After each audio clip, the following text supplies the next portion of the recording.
Austin Piper is our next student. Austin is homeschooled and lives in Robbins. He is the son of Dana and Scott Piper. The title of his project is Reaching Out to the Elderly with Jazz. All right. Good morning. My name's Austin Piper. I'm a senior at Marion High School. And just to tell you a little bit about myself, I love music. I listen to just about everything, from Led Zeppelin to Pink Floyd to Duke Ellington. It's one of the biggest driving forces in my life, and it's what really inspired me to pursue this project. So to give you some context, let's look at some of the problems that we see in nursing homes today. 35% of nursing home residents deal with loneliness, and as many as 48.5% struggle with depression. This is a staggering amount, and far greater than the average population. As you can see, there's a craving for human interaction in nursing homes, but we don't give it to them. This is one of the most forgotten about parts of our society. So I wondered, what can I do to reach out?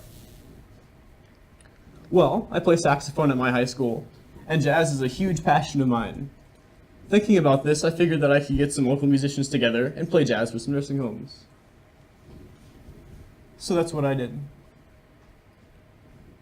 You see, jazz is the popular music of yesteryear, and many people in nursing homes grew up listening to it and have special connections with it. So this kind of outreach seemed very natural to me.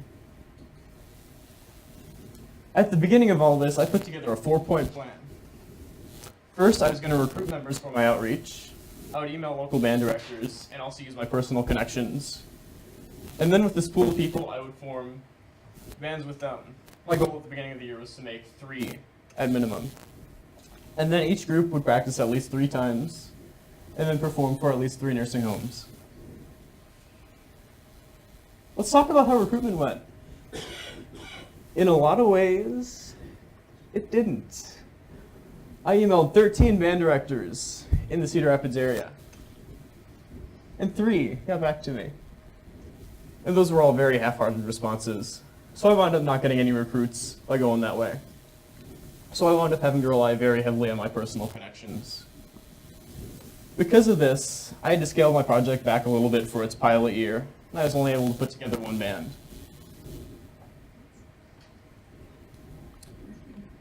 So sure enough, we got together for the first time in June to rehearse. Kirkwood Community College was very generous and gave us their band room, complete with drums and piano, as a practice space. And like the slide says, we had a couple people in our group who are music majors at UNI. Their names are Andrew and Clayton, and they led rehearsals. They were a huge help to our band, but this is also an example of how broad of an impact this project has. Both Clayton and Andrew are going to teach band one day, and this was a great opportunity for them to gain experience leading a student ensemble. Now, I just want to take a little bit of time and acknowledge all that Kirkwood and KCCK 88.3 has done for this project. They did all kinds of things, like seen on the slide there, and even more. And honestly, without them, this wouldn't have been possible. So I just give them a huge thanks. A little bit before our first performance, we started running into some roster issues. We had 3 people drop out because they either had a prior commitment or something came up. So this is our initial lineup. And this is our lineup 14 days before our first performance. As you can see, we don't have a drummer or a bass player. I was pretty nervous, to be honest. This was definitely the most scary part of the project for me. But luckily, I was able to reach out to a couple people, and they were more than happy to fill in. So it all worked out in the end. This was a fun opportunity that we had. KCCK holds an annual jazz camp for middle schoolers and asked us to perform at this year's event. It was a lot of fun, but it also gave us the chance to share our vision with the people who heard us. And it was a good way to recruit perhaps future members. And maybe even reduce some of the stigma that playing for old people might have.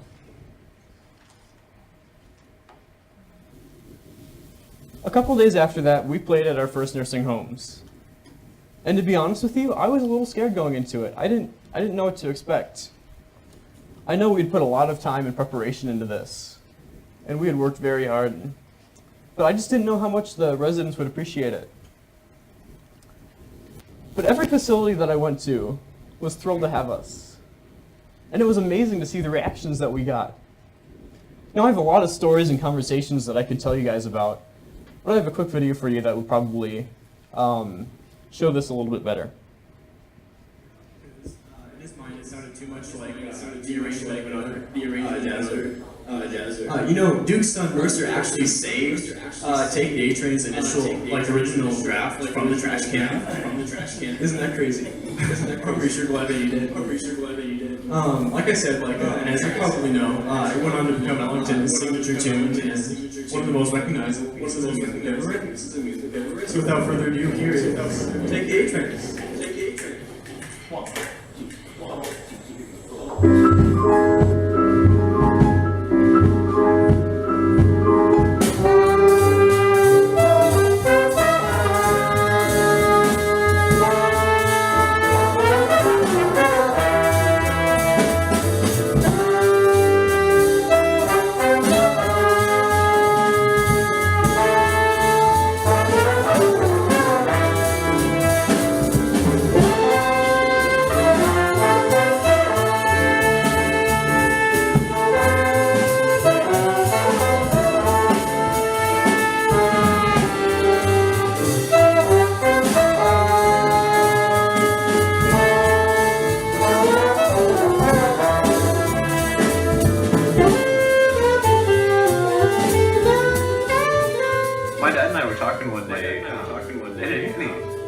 There are a lot of people in nursing homes that deal with loneliness. In a lot of ways, are kind of forgotten by society. And that made me kind of wonder, well, what can I do to address this?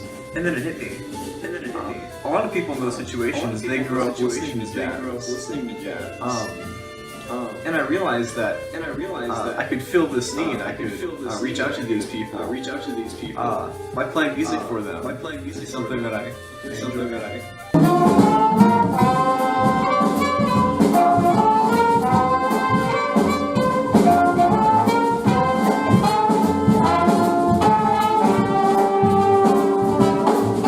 Sounds like it was a fun project. How did it impact you? It impacted me in a lot of ways. For one, I am not an extrovert.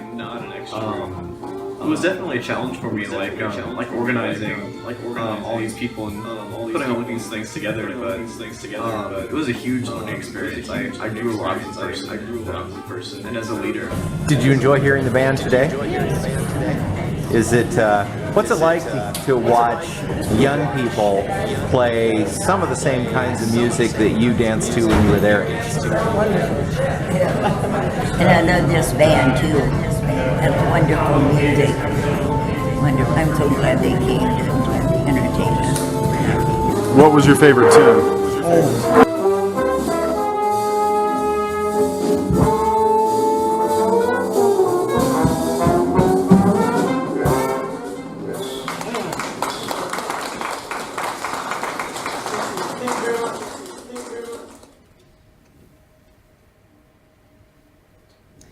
So that was that. Now, I just want to take a little bit of time and talk about how Herbert Hoover's life impacted my project and me as a person. He taught me the importance of delegation. I spent a lot of time learning about his life and his story over the past few months. And what it's taught me is that knowing everything isn't part of being a good leader. It's understanding that you don't. President Hoover is the ultimate example of this. I mean, think about it.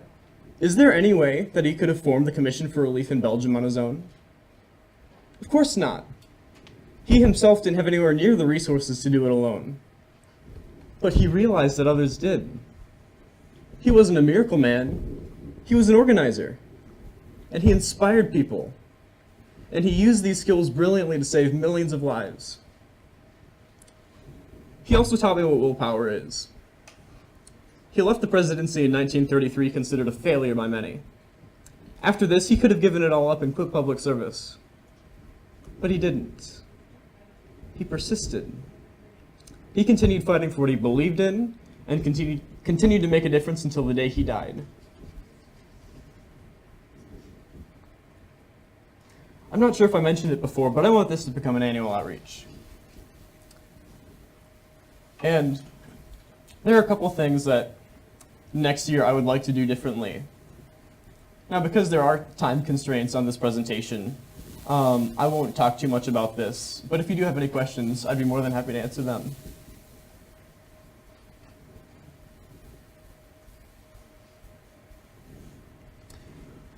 What makes this project truly unique is how it leaves an impact on people in so many different age ranges. While reaching out to people in nursing homes is the main goal, it's done so much more than that. There's something there for everyone involved. Now, I just want to close off by talking about some of my personal growth while working on this project. Like I said in the video, I'm not an extrovert. And this project, which involved a million emails, phone calls, and meetings, pushed me way outside of my comfort zone. And you know what? It's one of the best things that's ever happened to me. It's taught me perseverance, how to organize, and much, much more. But most of all, it's made me understand the importance of making an impact on others. It's the most fulfilling feeling you can get. Life is supposed to be so much more than focusing on yourself. A life without helping others is a life wasted.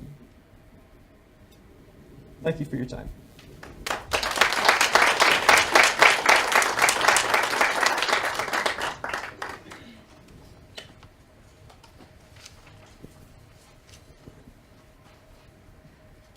You mentioned that you had some setbacks in this project and getting started as early as you want. How many homes did you impact, and what do you plan to do differently next year? We went to 3 nursing homes, and in addition, we also performed at KCCK's middle school jazz camp. So we had 4 performances in total. And would you mind if I backed up a little bit in my presentation?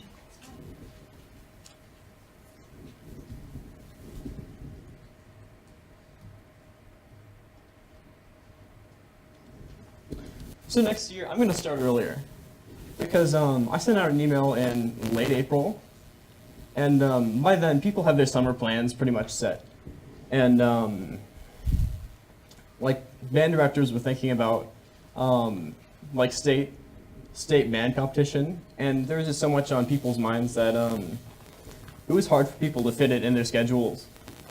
And by starting earlier, people will have more free time to they'll have more space in their schedule to fit this in, and it'll increase participation.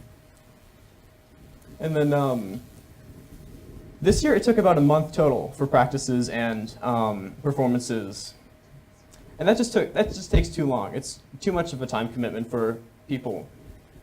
So this next time around, I want to condense this into about 2 weeks. It's still going to be the same amount of practices and performances, but there's just going to be an expectation that people know their stuff when they go in. And that's just going to make it a lot more practical for people. And then next year, KCCK has told me that they're going to help with recruitment and getting the word out with this project. And that will be a huge help because KCCK is a very respected authority in jazz in the state of Iowa. And that could, honestly, that could be a huge help in just broadening the scope of this project. So that's what I mainly plan on doing next year. Thank you, Austin. I want to say thank you personally. My mother is a resident in a care facility, and I know how meaningful these kinds of performances are for residents when it brightens their day. And so thank you for your project. You answered some of my questions around the recruitment issues that you had, the timing, and I'm wondering, though, you spoke so eloquently about the impact this project has had on you. Is that something that you could use to try to recruit other band members? Is the impact of actually going and working with residents and sharing some music with them? Well, absolutely, yeah. I actually had to cut a little bit from the video because my presentation was going to be too long. But I actually had a clip where I interviewed one of my band members, and he was talking about his experience, you know. And it's great. I mean, this is like it's a mouthpiece. It's like it's a way for people to like get in and be involved and make a difference, you know? I mean, it's an avenue, like, it's an avenue for people to see what I'm seeing right now, you know? I think very much, yeah.